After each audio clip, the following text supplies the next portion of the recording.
Je suis maintenant en compagnie de Guillaume Pinot-Valenciennes. Bonjour. Bonjour Ginny. Bienvenue sur ce salon, sur le DigiWorld Summit 2014. Vous êtes cofondateur de la société Bear et Absolument. donc vous êtes exposant sur ce DigiWorld Summit. Pouvez-vous nous dire quelques mots sur votre société? Alors déjà, je vous remercie de me recevoir.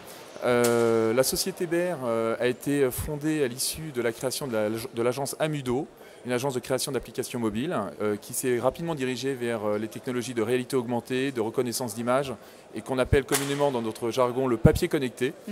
Un de nos clients, un de nos gros clients, le groupe Revue Fiduciaire, avec qui nous travaillons énormément, a souhaité intégrer le capital de la société et était intéressé particulièrement par la société, par la solution Bear.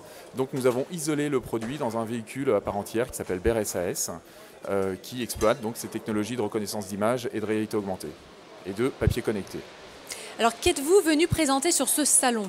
Alors aujourd'hui, nous souhaitons diffuser cette technologie pour aider les éditeurs, tout l'univers du papier, et alors, en leur envoyant un message, en leur disant que le papier n'est pas mort, le papier ne mourra pas. C'est un petit peu comme l'e-commerce. À une époque, on s'est dit, l'e-commerce fait des chiffres extraordinaires, tous les magasins vont disparaître. Les boutiques vont fermer. Absolument.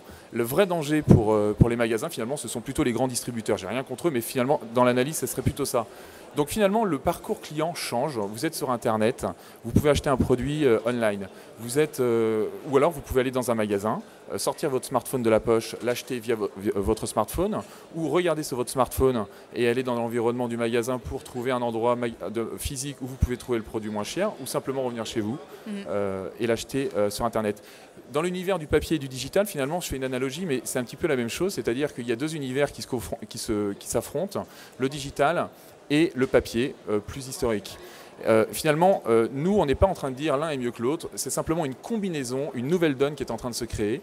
Et la structure Bear, la technologie Bear permet d'allier ces deux univers et de permettre aux acteurs économiques d'avoir la bonne approche et de dire, voilà, j'édite des plaquettes, des brochures pour mes clients, plutôt que de rééditer en permanence du papier, d'avoir des brochures qui coûtent cher parce qu'elles sont épaisses, par exemple d'éditer des brochures qui vont être plus fines, avec un contenu plus générique, mais y apporter régulièrement des mises à jour accessibles via un simple scan d'une application mobile qui va reconnaître l'image et apposer un contenu digital dessus. Alors, quels sont les points forts là, de votre innovation? Vous en avez déjà cité quelques-uns. En quoi, en fait, vous démarquez-vous par rapport aux solutions qui existent déjà sur le marché? Et, si possible, est-ce que vous pouvez nous faire une démonstration? Alors, avec plaisir. Alors, je vois deux différences que nous avons par rapport à certains acteurs qui sont sur le marché. La première, c'est l'industrialisation de la mise en place. Notre actionnaire, le groupe Revue Fiduciaire, nous a enseigné l'univers de l'édito, l'univers d'un éditeur en fait, et ses contraintes, c'est-à-dire l'industrialisation de la mise en place et de la création d'un livre. Et je remercie infiniment d'ailleurs le groupe Revue Fiduciaire qui nous aide énormément à ce sujet. Et nous avons apporté de notre côté notre savoir-faire technologique et les deux combinaisons adaptées nous permettent de nous différencier notamment sur la mise en place. Je prends un exemple. Aujourd'hui, nous avons la capacité de reconnaître n'importe quelle page des livres de la Revue Fiduciaire.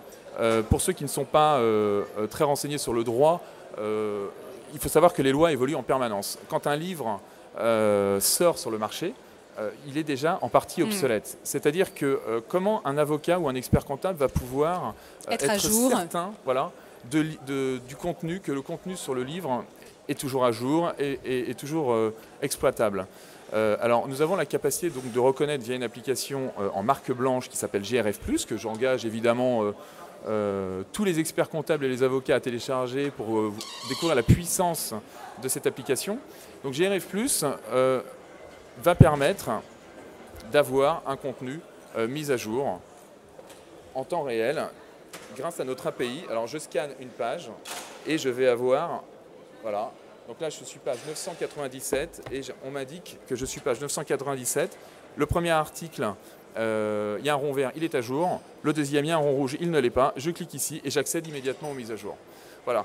Donc j'allie le confort du papier historique à la puissance phénoménale du digital et des mises à jour. Donc c'est vraiment une action en complémentarité qui permet d'être d'être actualisé en temps réel. Voilà, donc il y a une chose qui est intéressante aussi, c'est que je ne dégrade pas le papier, dans la mesure où cette action ne se fait pas en amont de l'impression du papier, mais a posteriori. C'est-à-dire que je peux apporter tous les changements que je veux, exactement comme je veux, grâce à notre plateforme qui évolue en SaaS, Software as a Service. Le client a un login, un mot de passe, se connecte à la plateforme et fait exactement tous les changements qu'il veut.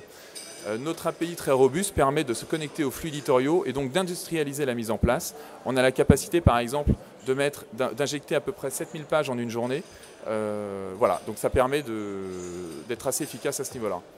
Et la deuxième chose, je sors du côté technique, mais je vais plutôt parler du business model, c'est que les acteurs sur le marché qui feraient des choses qui ressembleraient à ce qu'on fait n'ont pas la même approche en termes de business model. C'est-à-dire que nous avons une approche à la performance, c'est-à-dire au volume de scan. Nos clients vont être facturés par rapport à l'utilisation de leurs propres clients, des utilisateurs. Voilà, un petit peu comme le CPC d'AdWords sur Google, par exemple, où nous facturons à partir du moment où l'utilisateur va rentrer dans l'univers du client via le scan que nous lui fournissons. D'accord. Et donc ça veut dire que ce sera une application qui sera proposée de manière gratuite aux consommateurs ? Alors après, chaque client décide de son propre modèle économique, de sa stratégie marketing. Nous avons une application générique qui s'appelle Bear, disponible sur l'Apple Store et le Google Play. Nous n'avons pas vocation à diffuser cette application au grand public, car nous avons vraiment un positionnement en B2B. En revanche, certains de nos clients peuvent nous demander, dans un premier temps, d'exploiter cette application pour tester leur cible, leur marché. Et dans un deuxième temps, nous demander une application en marque blanche que nous allons leur délivrer, évidemment, avec grand plaisir. Alors en conclusion, je crois que vous avez un message que vous avez déjà donné tout à l'heure, mais qu'il est peut-être important de répéter à nouveau, un message à faire passer aux éditeurs papier. Alors je m'adresse aux éditeurs papier, à tout l'univers du papier, du print, des imprimeurs, qui connaissent parfois des temps difficiles actuellement.